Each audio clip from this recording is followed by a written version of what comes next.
నమస్కారం. ఈరోజు వీడియోలో మేము గుంటూరు నల్లపాడు ఏరియాలో 6 కిలోవాట్ సోలార్ సిస్టమ్ని ఒక 1 ఇయర్ బ్యాక్ ఇన్స్టాల్ చేశాము. ఆ ప్రాపర్టీ ఓనర్ సార్ అయితే మనతో అవైలబుల్గా ఉన్నారు. సో సార్ని అయితే అడిగి ఆ జనరేషన్ ఎలా ఉందో అడిగి తెలుసుకుందాం. సో హలో సార్, మీ గురించి మా వ్యూవర్స్కి చెప్పండి సార్. నేను రఘురామ్ రెడ్డి, మామూలుగా నల్లపాడు గోశాల దగ్గర మా ఇల్లు. ప్రాపర్ ఇక్కడ మాది గుంటూరు నల్లపాడు. మామూలుగా కన్స్ట్రక్షన్ ఫైనాన్స్ చేస్తూ ఉంటాం బిజినెస్. నేను ఎన్ని ఇయర్స్ నుంచి ఉంటున్నారు సార్? ప్రాపర్ ఇక్కడే. స్పార్క్ సోలార్ సొల్యూషన్స్ని ఎలా కన్సల్ట్ అయ్యాలి సార్? మామూలుగా యూట్యూబ్లో నేను మామూలుగా ఫాలో చేసి సెర్చ్ చేస్తూ ఉన్నాను సోలార్ ఏది బాగుంది ఏంది అని. దాంట్లో నాకు స్పార్క్ సొల్యూషన్ మన గుంటూరులో ఆల్రెడీ అప్పటికే ఒక నల్లపాడులో 2-3 పెట్టారు. నేను వాళ్ళని కన్సల్ట్ అవ్వలేదు, కాకపోతే చూసి ఏమంటే నేను మీ నెంబర్ చూసుకొని మాట్లాడాను. మీతో మాట్లాడిన విధానం కానీ నాకు ఎక్స్ప్లెయిన్ చేసింది కానీ నేను సాటిస్ఫై అయ్యాను. దాన్ని బట్టి నేను యూట్యూబ్లో చూసి ఆ నెంబర్ తీసుకొని కాల్ చేశాను. Okay sir. మీరు టోకెన్ అమౌంట్ ఎంత పే చేశారు సార్? నేను ఫస్ట్ 5,000 పే చేస్తే సైట్ విజిట్స్కి వస్తామన్నారు. నేను 5,000 పే చేశాను. ఓకే. వితిన్ 2-3 డేస్లో వచ్చి విజిట్ చేసుకొని నాకు డీటెయిల్స్ చెప్పి వెళ్ళిపోయాను. మీరు సోలార్ సిస్టమ్ ఎందుకు ఇన్స్టాల్ చేయించుకోవాలనుకున్నారు సార్? మోస్ట్లీ ఇప్పుడు మాకు ఇక్కడ కరెంట్ బిల్ వచ్చేసి మాది 2 ఏసీ మొత్తం మీద ఒకటే మీటర్. మ్యాక్సిమం మేము 600-700 యూనిట్స్ యూజ్ చేస్తాను మంత్లీ వచ్చేసి. దానివల్ల ఏంటంటే నాకు 7,000-8,000 అమౌంట్ పడుతుంది. నేను 1 ఇయర్ సెర్చ్ చేస్తున్నాను ఈ సోలార్ మీద, ఏంది సక్సెస్ అయిందా లేదా అనేది. 2-3 కన్సల్ట్ అయితే వాళ్ళంతా రెస్పాండ్ అవ్వలేదు. సో నాకు డౌట్ ఉంటే నేను ఈ వీడియో చూస్తుంటే ఒకసారి మీరు మాట్లాడితే నేను నా డౌట్స్ ఎక్స్ప్లెయిన్ చేశాను. ఇది దీని ప్రొడక్షన్ ఎలా ఉంది ఏంది మరి ఇప్పుడు అంతా అంటే లేదు సార్ మీకు ఏమి ఇబ్బంది లేదు, మాది సర్వీసింగ్ మాది ఇదని వాళ్ళ డీటెయిల్స్ పెడితే నేను దాన్ని బట్టి మాట్లాడి కన్సల్ట్ అయ్యి ఒక 5,000 అయితే టోకెన్ అమౌంట్ కట్టాను. వచ్చి నాకు మొత్తం ఎక్స్ప్లెయిన్ చేసి వెళ్ళారు. మీరు ఎన్ని కిలోవాట్ల సోలార్ సిస్టమ్ పెట్టుకున్నారు సార్? నేను 6 పెట్టుకుందాం అనుకున్నాను, వాళ్ళు అదే సజెస్ట్ చేశారు. 6 వరకు అయితే మీకు చాలు సార్ మ్యాక్సిమం అని. 6 కిలోవాట్ సోలార్ సిస్టమ్ పెట్టుకున్నారు. మీకు ఈ 6 కిలోవాట్ సోలార్ సిస్టమ్కి ఎంత కాస్ట్ పడింది సార్? మొత్తం 3,80,000 కొటేషన్ ఇచ్చారు. అందులో మీరు panels structure A to Z మొత్తం అంత ఫినిషింగ్ అయిపోయింది. ఖాళీ మీరు 3 ఎర్త్ ఫిట్టింగ్స్ స్ట్రక్చర్కి దిమ్మలు కట్టించుకున్నారు. అంతేనా సార్? వాళ్ళ వరకు వాళ్ళు మొత్తం స్టిచ్చింగ్ ఇచ్చారు. ఓన్లీ నేను దిమ్మలు ఒకటి కట్టించాను. సోలార్ పెట్టక ముందు మీకు కరెంట్ బిల్ ఎంత వచ్చేది సార్? మ్యాక్సిమం 8,000 అలా వచ్చేది. 6,000. సమ్మర్లో ఎంత వచ్చేది సార్ కరెంట్ బిల్? సమ్మర్లోనే 8,000-9,000 అలా వచ్చేది. వింటర్లో 2,000-4,000 అలా వచ్చేది. ఇప్పుడు సోలార్ పెట్టుకున్న తర్వాత మీకు కరెంట్ బిల్ ఎంత వస్తుంది సార్? ఆల్మోస్ట్ 0. నాదే ఇంకా గవర్నమెంట్కి వెళ్తుంది 5,000-500,000 రూపీస్ బిల్లు వాళ్ళకే వెళ్తుంది.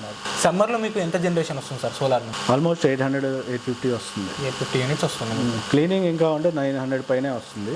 నాకు ఆ క్లీనింగ్ ఒకటి ఇబ్బంది అవుతుంది దానివల్ల. అయితే 1,900-1,000 వరకు వస్తుంది. వింటర్లో సోలార్ జనరేషన్ ఎలా ఉంది సార్? వింటర్లో కానీ రెయినీ సీజన్లో కానీ సోలార్ జనరేషన్ ఎలా ఉంది? మోస్ట్లీ 20 యూనిట్స్ పర్ డే అయితే వచ్చింది వింటర్లో అయినా. ఈ సోలార్ జనరేషన్ మీ ఎక్స్పెక్టెడ్ రేంజ్లో ఉందా సార్? ఎక్స్పెక్టెడ్ రేంజ్లోనే ఉంది. ఎక్కడ మీకు ఎక్స్పెక్ట్ బిలో అనిపించలేదు? మీరు ఎక్స్పెక్ట్ చేసిన దానికి బిలో అనిపించలేదు? సరే మా వర్కింగ్ కానీ ఏదైనా పెద్ద ఇబ్బంది ఏమి అనిపించలేదు. ఈ 1 ఇయర్ నుంచి సిస్టమ్కి మేజర్ బ్రేక్ డౌన్స్ ఏమైనా వచ్చాయా సార్? అంతవరకు అసలు రిపేర్ అన్న మాట లేదు. అసలు మనం దాని గురించి పట్టించుకున్న విషయం లేదు. ఇప్పుడు యూజ్ చేసిన ప్యానెల్స్ కానీ స్ట్రక్చర్ కానీ ACDB DCDB బాక్సెస్ కానీ ఇన్వర్టర్ కానీ లైట్నింగ్ అరెస్టర్ కానీ మేము వాడిన పాలిక్యాప్ బ్రాండెడ్ వైరింగ్ కానీ ఇప్పుడు ఆ మెటీరియల్ మొత్తం చూసి మీకు ఎలా అనిపించింది సార్? నాకైతే ఇది పెడుతున్నాము అని నాకు ఎక్స్ప్లెయిన్ చేశారు.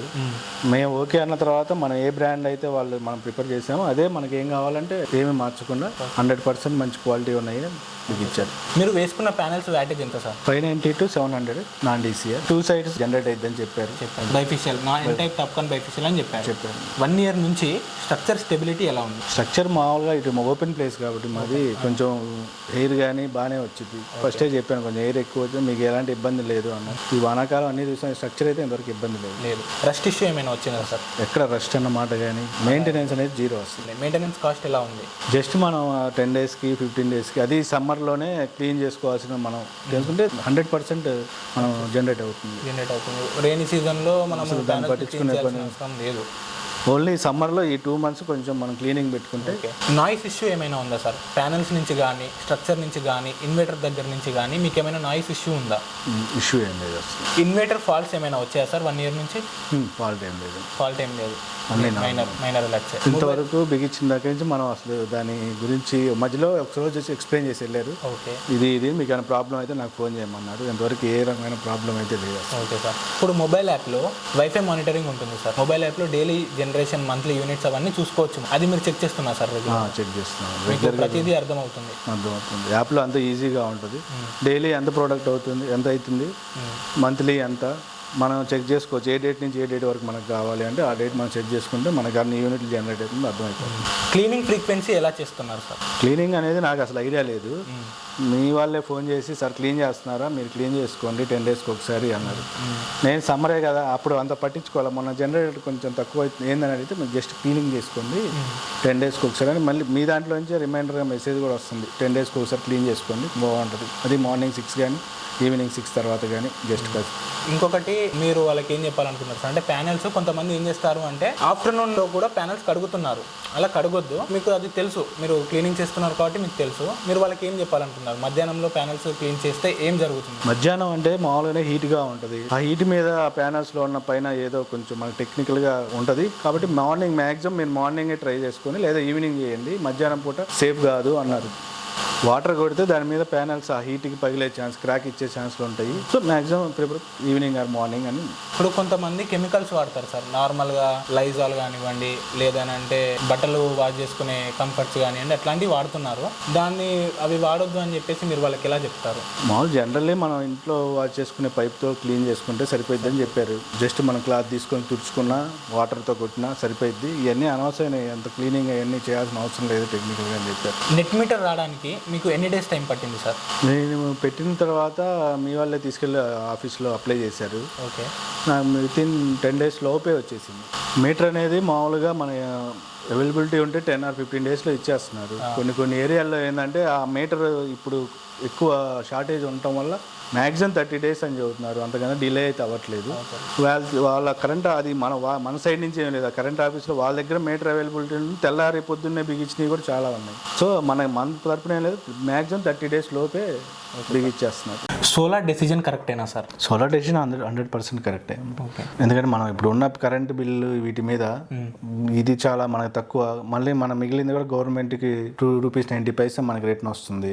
సో చాలా 100% యూజ్ మనకి. మీరు తీసుకున్న సోలార్ డెసిజన్ చూసి మీ ఫ్యామిలీ వాళ్ళు ఎలా రియాక్ట్ అయ్యారు సార్? వాళ్ళు చాలా హ్యాపీ. మా ఫ్రెండ్స్ కానీ అందరూ ఎక్స్ప్లెయిన్ చేశాను. ఫస్ట్ వాళ్ళకి కొంచెం డౌట్ ఉంది, ఇప్పుడు మాది బిల్లు చూసి ఇప్పుడు ఈ 1 year నుంచి చూసి చాలా మంది కన్సల్ట్ అయ్యి పెట్టించుకోవడానికి ఇంట్రెస్ట్గా 90% మా వాళ్ళు అందరూ ఆల్రెడీ పెట్టి చేసేస్తున్నారు. రికమెండ్ చేస్తారా సార్ మీలాగా ఇప్పుడు సోలార్ పెట్టుకున్నాం అనే వాళ్ళకి? 100% రికమెండ్ చేస్తాను. ఎందుకంటే ఇప్పుడు ఉన్న దాంట్లో ఈ జనరేషన్లో ఇప్పుడు ఈ సోలార్ సిస్టమ్ అనేది చాలా అవసరం అవుతుంది మనకి. ఈ కరెంటు బిల్లులు ఇవి ఎప్పటికైనా పెరిగే తప్ప తగ్గే కాదు. సో మనం ఇది ఎంత పడుతుంది మనకు ఒకసారి ఇన్వెస్ట్ చేసామంటే 20-25 years దాకా మనం దీని గురించి పట్టించుకోవాల్సిన అవసరం లేదు.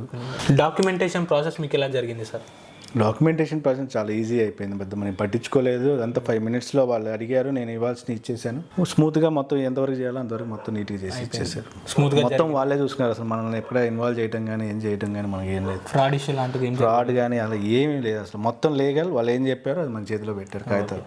స్పార్క్ సోలార్ సర్వీస్ గురించి మీ ఒపీనియన్? స్పార్క్ అంటే నేను ఒక 2-3 చూస్తా ఉన్నా వీడియోలు, అన్నిట్లో నేను చూస్తూనే ఉన్నాను. ఎంతవరకు పెట్టించుకున్న తర్వాత మళ్ళీ ఫోన్లో ఎత్తపోవడం అలా కూడా చాలా మంది ఉన్నారు. నేనే పెట్టిన తర్వాత నేను పట్టించుకోలేదు, కానీ నాకు 1 month 2 monthsకి ఒకసారి మీది ఎంత వస్తుంది, మీ కరెంట్ బిల్ ఎంత, ఇవన్నీ ఏంటనేది మమ్మల్ని కన్సల్ట్ అవ్వటం. మీకు ఏమైనా ప్రాబ్లం ఉంటే ఫోన్ చేయండి. మనకు నాలెడ్జ్ ఏమైనా లేకపోయినా మనకి క్లీనింగ్ అని కానీ ఏదైనా మీకు ప్రాబ్లం వస్తే మాకు ఫోన్ చేయండి, ఈ నెంబర్ ఇవ్వండి అని అన్ని రకాలుగా మంచి సర్వీసింగ్ ఇచ్చారు. ఇది నచ్చే మా వాళ్ళు అడిగిన, మామూలుగా అయితే మీ సర్వీసింగ్ బాగాలేతే నేను ఏ ఫ్రెండ్స్కి రిఫర్ చేయను కదా, వేరే వాళ్ళు చూసుకుని నాకు నచ్చి నా ఫ్రెండ్స్కి నేను చాలా మందికి రిఫర్ చేశాను. ఇప్పుడు యూట్యూబ్లో మాకు రీసెంట్గా ఒక కమెంట్ వచ్చింది సార్, ఏమని అని అంటే కస్టమర్కి మేము డబ్బులు ఇచ్చి రివ్యూస్ తీసుకుంటున్నామని. మీరు వాళ్ళ మీద ఎలా రియాక్ట్ అవుదాం అనుకుంటున్నారు సార్? నేనైతే మామూలుగా అప్పుడు కన్సల్ట్ అయినప్పుడు నా 10-15 వీడియోస్ చూశాను. సరే బయట ఎక్కడ అంటే మా నల్లపాడు కూడా 2-3 వీడియోస్ ఉన్నాయి. వాళ్ళు కన్సల్ట్ అవ్వకపోయినా చూశాను. సరే ఇప్పుడు ఇక్కడ అంటే మాది పెట్టించాము, మాది గుంటూరు నల్లపాడు గోశాల మెయిన్ సెంటర్లో ఉంటుంది ఇల్లు. మీకు ఏమైనా అవసరం అయితే వచ్చి చూసుకోండి, ఇబ్బంది లేదు, ఎదురుగా కనపడతానే ఉంటుంది. మేము పెట్టించి కూడా 1 year అవుతుంది. మా బ్రదర్ కూడా పక్కన పెట్టించాడు. మాయే ఇక్కడ 2-3 ఉన్నాయి. మీకు కావాలంటే ఎవరు వచ్చి అడిగినా మీరు చదువుతారు, కనపడతానే ఉంటాయి. మీకు దాంట్లో ఎలాంటి డౌట్ ఏం లేదు. కాబట్టి మా అడ్రస్ అన్నీ తెలుసు కదా, ఫోన్ నెంబర్ ఉంది, మీరు వెళ్ళి ఫోన్ చేసి కనుక్కోండి, ఇబ్బంది ఏముంది. Okay sir, thank you.